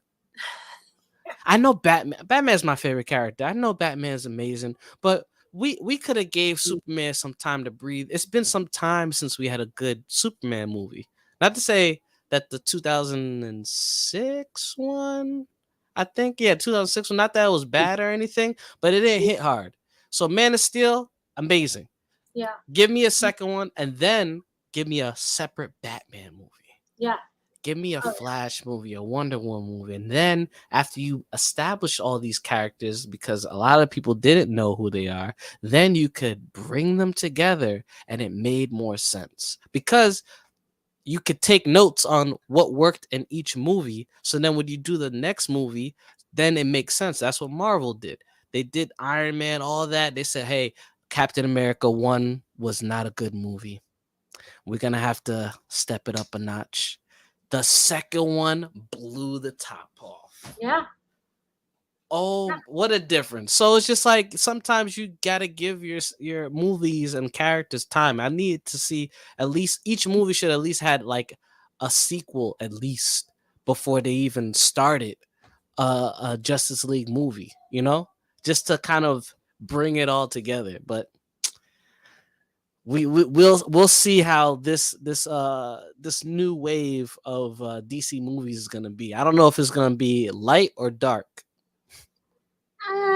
Yeah, I think that's the beauty about James Gunn is he tends to mold the both beautifully together, both light and dark. With Guardians we saw a lot of that, and I don't think he'll do too many over the top jokes and stuff with Superman specifically or Batman, but yeah, he kind of has that nice balance. And it's really funny you brought up Captain America, the first film, because I didn't realize this until today. I was watching like box office numbers and things like that, and Captain America did not do well at the box office. Not at all. I didn't realize that. It wasn't good. Like after, so it was just funny because once I knew and I saw, I was like, damn, it really like that whole Red Skull fight could have been so much more. And then it was done. So then when the second one came out, Winter Soldier, that was like what the first one should have been. And then when they gave you 3, which was pretty much Avengers 2.5, you're just like, oh, so Captain America. They made Captain America probably one of the best movies, but that was like the biggest glow up just for Captain America, because and then Thor. It took 2 movies for Thor to be good. Actually, no, I'm sorry. I mean 3 movies. 3 movies. Not to say that they weren't good. I personally like was it the second? Which one? I think it was the second one where the mom died, right? Is the first one where the dad with Anthony Hopkins dies? Does he die in the first one, or is that no? He dies in the third. I think I mix it up. So the third one. So there was Dark World. The third one had to be Ragnarok. Okay. So then the third one, it took 2 movies for Thor to get good, and the second one, that's when the mom died. I think that was probably the best part of that movie, was showing Loki have some type of empathy, and he's like, I royally messed up, and I got the only person I cared would die. And I think that was the biggest turning point for Thor, even though it didn't hit hard. But then Ragnarok took it to a whole nother level. I was like, that's the flavor they should have started with Thor, to be honest. Yeah, I don't think I ever had a problem with the first Thor when it came out, because again, it's like a new character, and Kenneth Branagh directed it, and I think that's kind of in his wheelhouse. That Greek Shakespearean type of story being told. I have to tell you, I did not see the second one, and I've never seen the second one. It's actually I've only not seen 2 Marvel films, and that's I wanted to say Elemental, but what is the new one? What is it called? It sounds just like that. Oh, Eternals. Eternals, yes. Yeah, you're not missing one. Like I'm gonna be honest with you. If you decided to like 20 years from now not to watch that movie, you're pretty much good because what happened in that movie has been ignored in every movie that came after, and it Yeah, makes no sense. right. Like there's a scene where and this is after I believe the snap too. There's a giant like eternal, like its head and hand is coming out of Earth. Like you could see it out of the atmosphere. And no one's bothered to mention it in any of the Marvel movies or the shows. Wow. So Yeah. that movie is kind of like we made the movie, but we're never gonna talk about it ever again. It's very bizarre. And you chose a director that, I mean, Nomadland was a really well received film. I Right. think a lot of that has to do with Frances McDormand, to be completely honest. Right. But you know, I've brought this up before, where you have directors that are, like, I would say, I'm not necessarily talking about Chloe Zhao in this scenario, but Right. she can be in the conversation for this. Really good indie filmmakers who have a hit, and then they're asked to do a Marvel film or DC film, and it's so out of their element, and it's not their fault. And I bring Mark Webb She up said all that the too. time. Oh, She's, did she? Yeah. she said she's like, guys, this is not like my thing. And they said no problem. We'll add like the editing team and we put like Oh, CGI effect. That's what they told her. So she's like, all right, I'm just letting you know this is not my thing. And they said no, we want you to do it. You know what I'm saying? So do you have situations like that? It's like you take the money and they said no problem, like we'll take care of the rest, or do you say no and then another person gets the opportunity? I feel like that's the dilemma as a tough. director. Like you hit hard and they say, you know what, and they don't really care so much about like you being ready or not. They saw that you got awards and they said, I want you to do that same thing but with our movie. Without any type of consideration that it's not correlated whatsoever. You know, she could have done another project that could have done the same thing for a hero, but it could have been focused on one hero instead of multiple heroes, and it showed them as a rise to power.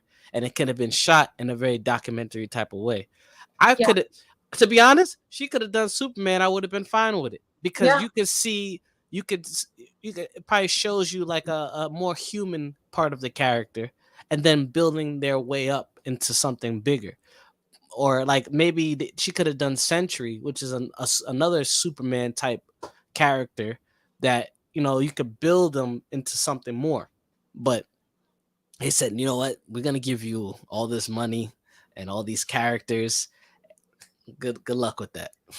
Yeah. That's literally the Avengers. They gave her the Avengers. That was probably the most unfair thing. I think she did a great job for I watched the movie. She did a great job. I really don't have anything bad to say about the movie except for the villain. The villain part didn't hit hard.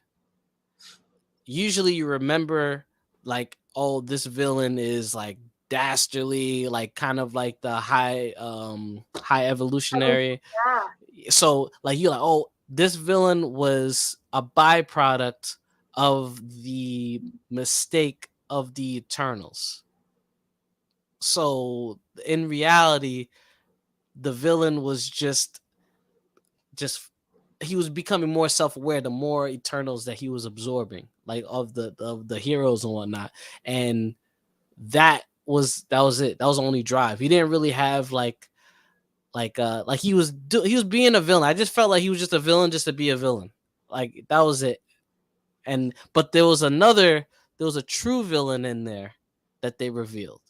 And then you're like, wow, I didn't see that one coming. Okay. So they do line it up, but I feel like the second movie would do a better job. But in terms of like, you're right, you shouldn't give someone the job and they tell you I'm not ready for it. No, and you're so right. You know, it's like, are you going to say no to that opportunity? Probably not. I mean, it's a huge thing, and I bring this up a lot with Mark Webb and Spider-Man, because 500 Days of Summer, I think, was such a unique film, and I think it was like such a specific vision. And then when he was asked to do the Amazing Spider-Man trilogy, I mean, I personally didn't have any problems with Andrew Garfield as Peter Parker.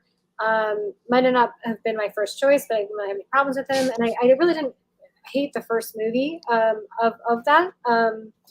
But you can just tell it's again one of these indie directors that's just out of their element and just trying to do the best they can. Right. I was like, what more can you do? And like I said, there's but so much you can do. When you're giving, like, if you're given a budget, if you didn't have a budget and you're given a budget, you know what to do. If you had 100, you know what to do with 20 million. And then the rest of the 80 million, you be like, all right, I guess that's going into whatever extra to make this movie amazing. But like, I only really need 20 million, but so be it. So I feel like that also helps. Like, that's when I like do my like short films and whatnot. I look at the budget. I was like, if anybody gave me like 50 grand or 100 grand, this movie is winning an Oscar, like hands down. Because you have to be so resourceful, just being just a filmmaker, and then also just like working with what you got. And that's why when I was thinking about like if I were to do a Superman movie, like how would I do that? Like I would have to drive in the middle of nowhere. I would have to find certain places where I can make Earth look like another planet, and then maybe find a factory building and build like a set of inside of like a spaceship or something like that, or like an intergalactic prison, and then kind of work the story around there. Yeah. And so it's just like what, like how much, and then you start asking questions like how much would it take to build a set? Right. You know, which you'll see they in Asteroid City, the entire set was just built in a desert. So it just reminded me of that. Yeah. So really, yeah. I mean, you're so spot on. We're definitely getting back into the practical age of filmmaking. Absolutely. One of my good friends, Josh Petrino, he actually was the special effects supervisor for Terrifier 2. And I have not seen Terrifier 2 because I've heard horrific things, but I've heard it's actually not as bad as I've been told. So like, I'll probably watch it at some point. But his whole thing is, way less CGI, practical effects. And I mean, people are saying the effects in Terrifier 2 are like fantastic. So I'm really happy to hear that. But I have not seen it. So yeah, I saw the first one. I was just like, it's not that it wasn't good or anything. It was just like I saw a movie called Clown, and that one I felt was more on the like my type of vibe, because that movie was, I don't know if you ever seen it, but this guy puts on a clown suit and like a trunk, only to find out like the suit that he put on is not coming off, and then it starts to become him, and you find out that the suit that he puts on is not your average clown suit. And then you just start to see the practical effects come in. He starts to transform, and I was like, that's the type of movie I like. Yes, no, absolutely. I think your camera might have just died. Oh no. I can still hear you. Hold on, I'll fix that. If you want, I can try to. I realized maybe my battery died. That's probably what happened. I was actually recording a vlog before this, and I didn't realize I probably should invest in a AC adapter because I'm using my my camera to record. Well, it's really funny because this same exact thing actually happened to me last week. So. Oh wow. Yes, and I think I need to. I will probably be asking you questions after this about the power issue, because I've actually had that happen quite a few times on my camera. I will say the plot you were describing to me in that film Clown. I've heard Terrifier 2 is not campy like the first one, and it is actually just like scary and dark. And I think you might enjoy that. And it is. Yeah, I think that it was like, oh, what can we do with an even bigger budget, which wasn't even that big, and then it wound up just making so much money at the box office because people really liked it. So, but that concept you're telling me about Clown, that I would be very intrigued in seeing something like that. It is. If you're afraid of clowns, like that would probably be the worst movie that you ever want to watch. And that movie gave me the chills because I have no problem with clowns or anything. It's just that what he was, what he looked like in the beginning to what it was at the end. It was absolutely crazy. It's absolutely crazy. And then they had some character, like the protagonist switched, and you just like mid movie, and you just like, what? Like that's the part that was just interesting. They did so many things, and I feel like that movie was like overlooked. So if you ever wanted to like watch a movie that's like really like a good horror movie with practical effects, I would say check out Clown. I just wrote it down on my list. All these live streams, people like recommend stuff, and it's like nice like reminders too. So I just wrote down Clown for sure. I'm gonna hit up the chat a little bit just to see what's going on here, and then I have like one final question for you. Perfect.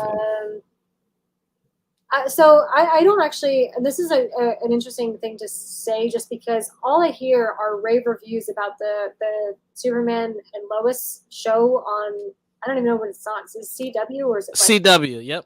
Yeah, people like love that show. Like grown adults love that show. So that's interesting. I'm gonna tell you something that's pretty wild within itself. When they brought that show out, they sucked every show's budget dry. Oh, So the reason why that show is good, the show's budget is pretty much like equivalent, like quality wise, to an HBO show. oh wow, wow. So typically with CW, like, I would say Supernatural had a great budget and they were there for years. So they were eating. So in terms of like their budget wise, so they were solid. But like they didn't have to share with like other DC shows. They had their own thing going on, especially when they do their tours and whatnot.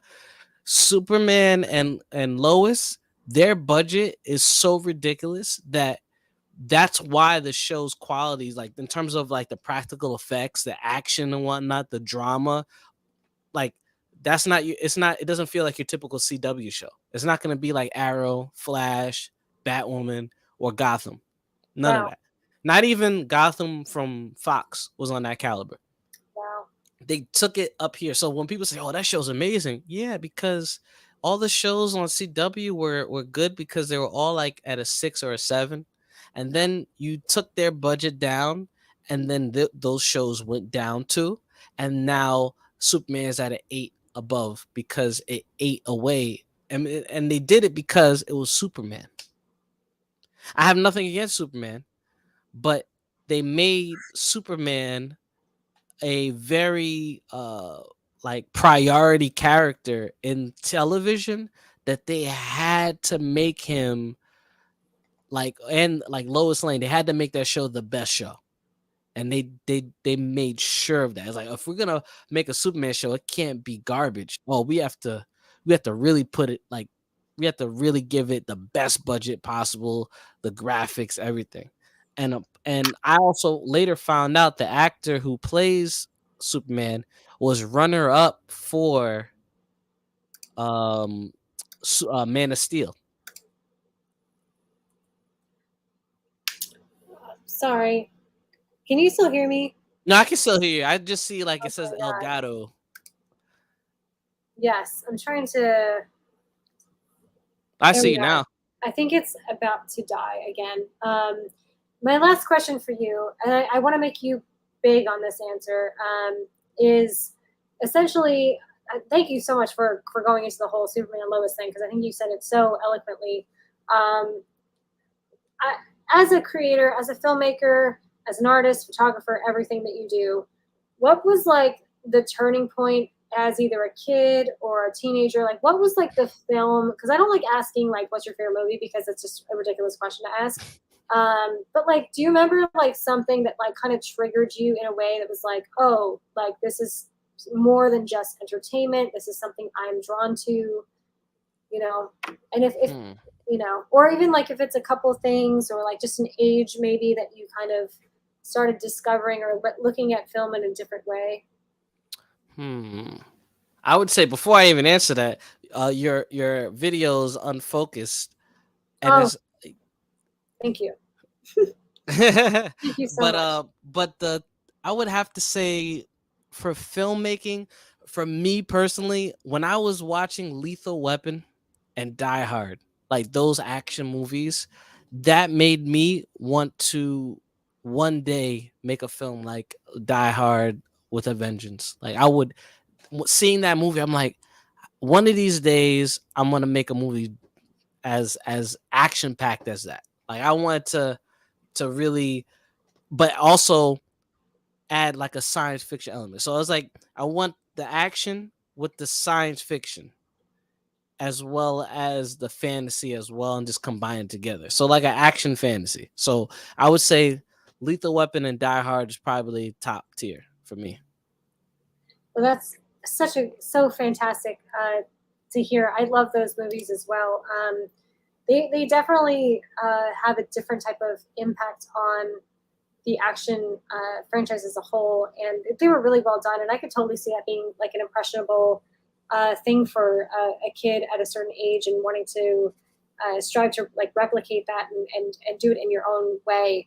I'm gonna try to get my camera back on. I think I probably can do like 3 more seconds, but I want to thank everyone in the chat. I'm gonna just pull up, see if there's anything that's a question. I don't think there's a lot of comments going back and forth in the chats. I want to thank everyone who was here today. Thank you so much for showing up every week. I agree, Caveman. Movies and more. You. Great guest, great stream. Thank you so much. As I turn my camera back on, we'll see if it comes on. And there we are. Okay, so I'm going to bring myself back on here. And once again, thank you so much for joining today. Everyone check out his channel. He's also on Instagram, and he has a lot of links to show all of his work that he's currently doing, past works, future works, current works. I just love having such a creative mind on this channel, such as yours. So thank you so much again for showing up. Thank you so much for having me. I appreciate it. So, if you ever want to do a review, or you have another like you want to talk like more ideas and like feature films, please, I am ready to go. Oh, thank you so much. And thank you all again. And you can find Zane at I Am Zane Studios. And on Instagram, he has 2. I don't know if you want to explain what both of those are on Instagram, but yeah, I have 2 Instagram accounts. So the I Am Zane Studios is like posting like behind the scenes and video work and content that I make for like clients and whatnot. The I Am Zane magazine is more of my editorial photography and like commercial brands that I do, but more catered towards like women empowerment. Oh, fantastic. I love all of that. And I think everyone here had a great time. So thank you all for stopping by, and just letting the chat know I will have a I keep wanting to say Moonrise Kingdom Asteroid review coming out soon. On Thursday, I will be on Bone Bridger's live stream. He starts around 11:30. I'm around at 12:30. And then I will be on Convicted Cinephiles superhero movie stream, and my camera just died again, so that's fantastic. We're going to talk about this, Zane, because we have to get this sorted out. Yeah, we're going to talk about it. Thank you so much, and have a wonderful night, guys. Have a good one. Peace.